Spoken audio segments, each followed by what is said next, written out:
of General Mu7 and General Amazon 4-star imbecile Muhoozi. A lot of this money was being embezzled. All these accounts are in the newspapers in Uganda, so we know of that. There's no denying that. So that has stopped now. Breaking news, amawulire agakagwawo obwongenge bweyongedde wali mu State House ya President Yoweri Museveni oluvannyuma lwa National Unity Platform okubeera nga bamugatta ku nsonga z'abaana abafiiridde wali Egaba. Video ngikuleetedde mu maaso ogenda kubeera ng'ogirabirako ate ye Professor okuva e Mecca omu ku bannayuganda abakyasinze okubeera nga basoma information bayina basoma zi PhD mu history bamubuulidde engeri gavumenti ye egenda okugwamu mu maaso ngikuleetedde video eri mu luzungu naye njagala ogiwe obudde oh my god ojja kunyumira naye nga tetunagendayo soko gimpereka like video eno bw'omaze subscribinga kakadde kagimu personalize okateeke mu latest updates obere ng'obifuna mu budde. Oyo Professor gw'emikula ng'olaba ku screen yo y'omu ku bannayuganda abaasoma ennyo nga bw'okiwulira avuddeyo n'alabula His Excellency Yoweri Museveni ku ngeri gavumenti ye egenda okugwamu by the end of this year. Akasente ko America enatera okubeera nga ekasalako akasente akaliwa bwesuka otulo omuwulirize omala otubuliweze mu comment section olowooza byayogera ebyaddala biri mu sense yes or no. Video yino soko girabireko. Greetings, sisters and brothers, friends, comrades. I want to say a few words about our beloved Uganda as usual. So as many of you know, the president-elect, Robert Kyagulanyi, aka Bobby Wine, is in the United States right now. And that's important. And I'll tell you why. Until Donald Trump was elected for a second time, Uganda was getting $900 million, almost $1 billion every year, U.S. taxpayer money. And of course, that money was meant to support the Ugandan people, but under the kleptocracy, this corrupt regime, military dictatorship of General Yoweri Museveni and General Amazon 4-star imbecile Muhoozi. A lot of this money was being embezzled. All these accounts are in the newspapers in Uganda, so we know of that. There's no denying that. So that has stopped now. That 900 million is gone. So that is actually one of the positive things that has materialized. Now, Bobby Wine has been engaging with members of parliament. As you guys call it in Uganda, members of parliament. Here they call them senators and members of the House of Representatives. Collectively, they're members of Congress, senators and representatives. He's been having those meetings. And those meetings are important because without the United States, this military dictatorship of General Museveni would have collapsed a long time ago. Ugandans can do the job, but Ugandans don't want the United States to be standing in the way, or the EU, or Britain, for that matter, and all the other countries that have been supporting this military dictatorship in Uganda. So these meetings are very important for President-elect Bobby Wine. And mind you, here's where I want to discuss semantics. Words are very important.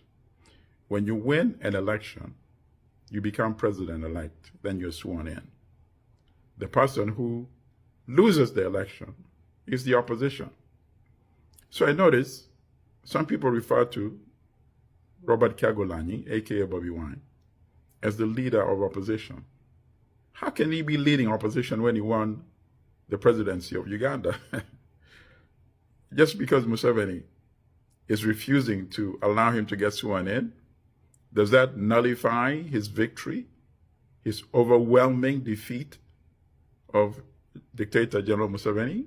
Of course not. So start using the correct terms. I noticed even some NUP members refer to Museveni as quote-unquote president. How can you lose an election and be president?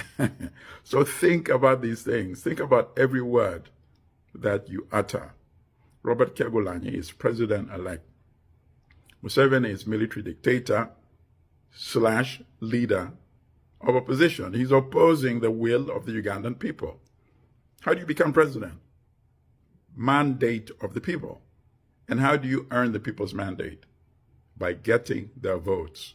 So we can't have somebody campaigning for months like Bobby Wine did. You saw those massive crowds, hundreds of thousands of people showing up, millions voting for him. He wins, and then you refer to him as leader of the opposition? What kind of nonsense is that, right? So from now on, use the correct term. President-elect. He's not been sworn in, but he's president-elect.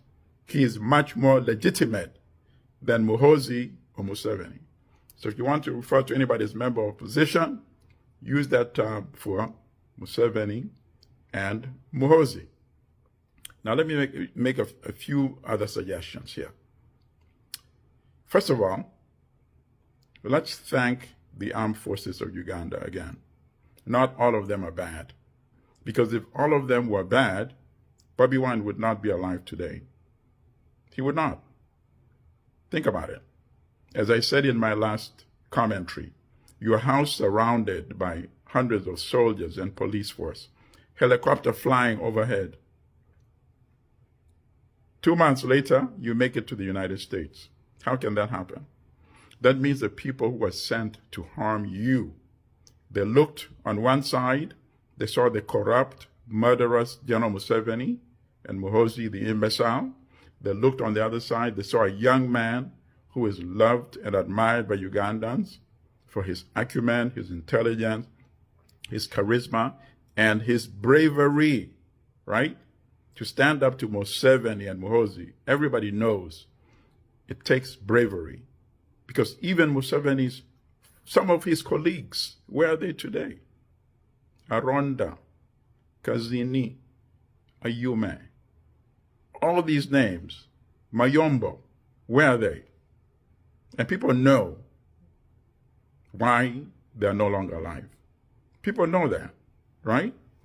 So for anybody to be so bold to stand up to Mu7, not once, but multiple times, even after Arua, when he was tortured and almost killed, he went to the U.S. for treatment. He came back to Uganda in the belly of the beast and ran against the dictator.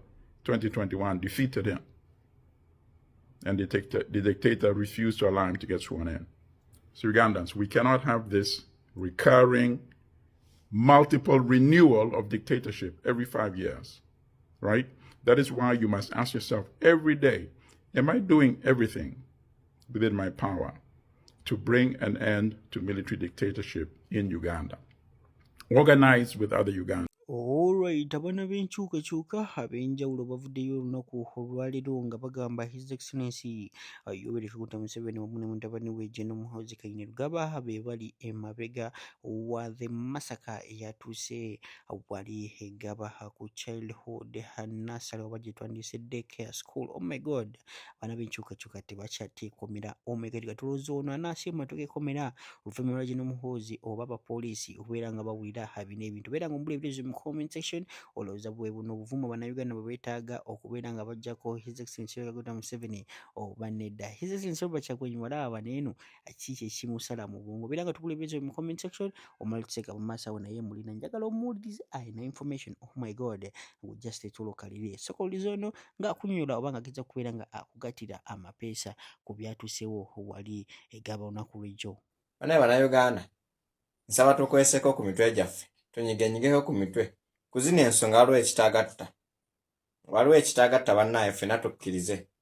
Nkuze kutuuka ono sirabanga ku mulugwala atunula ng'ono omutemu, ate era sirabanga ku mulugwala alina mutima mutemu ng'ogwono gaayi, taliiyo. Banaye bano abantu mubamanyi obutemu bwabwe, abalina ekikolwa, abantu abalina emitima egitemula abantu nga mu nkola eno, banaye mubamanyi. Temugeza ne muwaayiriza abalugwala si batemu. No, bano abasajja mubamanyi gye bava. Waliwo ekitaagatta kiri awo eky'amaanyi. Ngenza okufuna amawulire nga CNN gafunye, BBC gafunye, Al Jazeera gafunye. Ningamba yi! Ngenza okutunulako nga poliisi, magye, military, byonna biweddeyo. Ngamba naye bannaye kizze kitya leero? Nga bwe baali bavuddeyo ddi abo abasajja. Obakubira essimu nti banaye waliwo omutemu wano basooka kubuzaako alina kyalina kyanaki. Naye leero obanga obakwesiza banaye si ba bulijjo.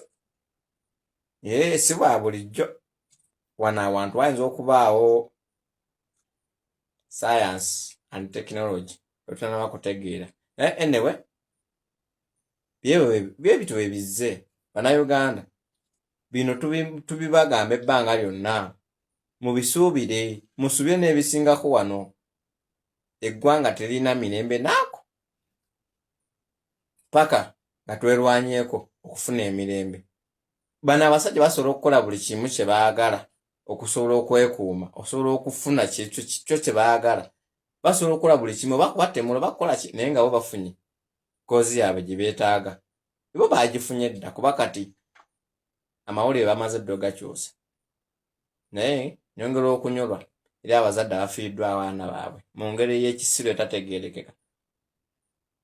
Mukama ayongere obbagumye naye yenna akikoze oli kisasulira oba abazzukulu bo bayekisasulira. Alright, nga tubitadde ku mabbali njagala osokoliza Omaliseka naye ku nsonga ze zimu naye asobodde okubeera nga abikumenyamenya mu bulungi. Sokolabe kaakati ebigenda mu maaso biri bwe biti.